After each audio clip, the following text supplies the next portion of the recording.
Shalom to all my dear friends. நீங்க சந்தோஷமா இருப்பீங்க, நான் கத்திற்குள்ள விசுவாசிக்கின்றேன். இன்றைக்கு நம்முடைய வாழ்வில் இருக்கிற பிரச்சனைகளை, நம்முடைய போராட்டங்களை பார்க்கும் பொழுது சாத்தானின் சதி வேலைகள் இவ்வளவு அதிகமா இருக்கிறது. நம்ம ஒரு நன்மையை பெற்றுக்கொள்ளணும்னு நினைச்ச இத்தனை தடைகளை கொண்டு வரானே, இத்தனை போராட்டங்களை கொண்டு வரானேன்னு சொல்லி நம்ம யோசிச்சு கொண்டிருப்போம். இத்தனை பிரச்சனைகளிலிருந்தும் கர்த்தர் நம்மை விடுவிக்க முடியுமா?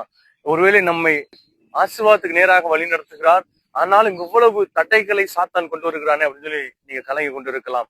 இந்த சாத்தானை கர்த்தர் நமக்கு ஒரு கட்டளையை காண்பித்து, ஒரு வார்த்தையை நினைப்பூட்டி அந்த சாத்தானை எதிர்க்க காண்பித்து கொடுக்க போகிறார். என்னவென்றால், நாம் சாத்தானை எதிர்த்து நிற்க வேண்டும்.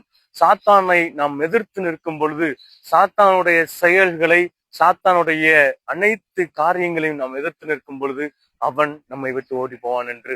ஒருவேளை நீங்க யோசிக்கலாம், இவ்வளவு பிரச்சனைகள் இருக்கு, நான் அதை எப்படி எதிர்த்து நிற்க முடியும்? நீங்க கர்த்தருடைய இரத்தத்தினால மீட்கப்பட்டிருக்கிறீர்கள், நாம் கர்த்தருடைய இரத்தத்தினால மீட்கப்பட்டிருக்கிறோம்.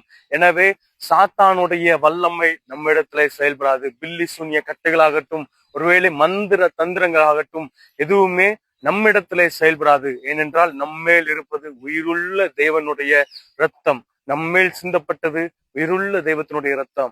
அந்த இரத்தத்தினுடைய வல்லமையின் மூலமாக, அந்த வல்லமையை தரித்தவர்களாய் சாத்தானை எதிர்த்து நிற்கும் பொழுது அவன் நம்மை விட்டு ஓடி போவான். நம்மை சுற்றி இருக்கிற அந்த போராட்டங்களை கர்த்தர் மாற்ற நம்மை பயன்படுத்த போகிறார். நம்மை சுற்றி இருக்கிற அந்த பலவீனங்களை கர்த்தர் மாற்ற நம்மை பயன்படுத்த போகிறார். எனவே இந்த சாத்தானுடைய தந்திரங்களுக்கு எதிர்த்து நிற்போம்.